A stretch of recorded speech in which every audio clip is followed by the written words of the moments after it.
আজকে বানিয়ে ফেললাম হেলদি একটা চাউমিন, যেটা কিনা কিডনি রোগীরা অনায়াসে বাড়িতে বানিয়ে কিন্তু খেতে পারবে। অনেকেরই এই কমপ্লেনটা থাকে যে চাউমিনটা কিভাবে কি বানাবে বুঝে উঠতে পারে না। তো সেই জন্য আমি এখানে প্রথমে কি করেছিলাম, বিনস গাজর দু রকমের সবজি নিয়েছিলাম, যেটাকে আমি আগে থেকে লিচিং করে রেখেছিলাম। লঙ্কা যেরকম যে ঝাল পছন্দ করে সেরকমভাবে সে কুচিয়ে নিতে পারে।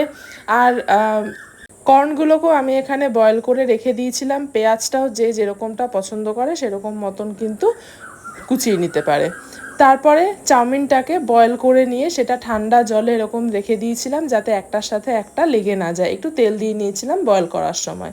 এরপর কড়াইতে তেলটা গরম হলে তাতে বিনস আর গাজরটা দিয়ে ভালো মতন একটু ভেজে নিয়েছিলাম। দেখবেন যাতে পুড়ে না যায়, কিন্তু তাহলে কিন্তু স্বাদটা ভালো হবে না। এরপর এর মধ্যে দিয়ে দিতে হবে কুচনো পেঁয়াজগুলো আর কাঁচা লঙ্কাগুলো, সেটাকেও দিয়ে কিন্তু ভালো মতন করে ভেজে নিতে হবে যতক্ষণ না পেঁয়াজের ওই কাঁচা ভাবটা চলে যাচ্ছে। দেখবেন পেঁয়াজটাকেও যাতে পুড়িয়ে ফেলবেন না।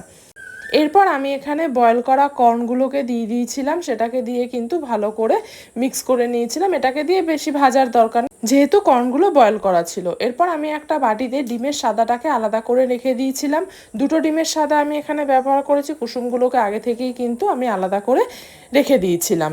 দুটো ডিমের সাদা এই কারণ আমি এখানে 4 জনের জন্য চাউমিনটা বানাচ্ছিলাম। এরপরে কড়াইয়ের মধ্যেই তেলটা একটু ফাঁকা করে নিয়ে সবজিগুলোকে সাইডে সরিয়ে সেই ডিমের সাদাটাকে দিয়ে ভালো করে ভুর্জি মতন বানিয়ে নিয়েছিলাম। এরপরে এর মধ্যে বয়েল করা চাউমিনগুলো দিয়ে ভালো করে কিন্তু মিক্স করে নিতে হবে।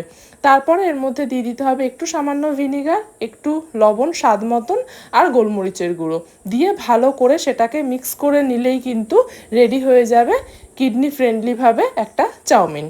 এখানে আমি কোনো রকমের সস ব্যবহার করিনি। এইরকমভাবে তোমরা বাড়িতে বানিয়ে দেখো, সত্যিই ভীষণ ভালো হয় কিন্তু খেতে।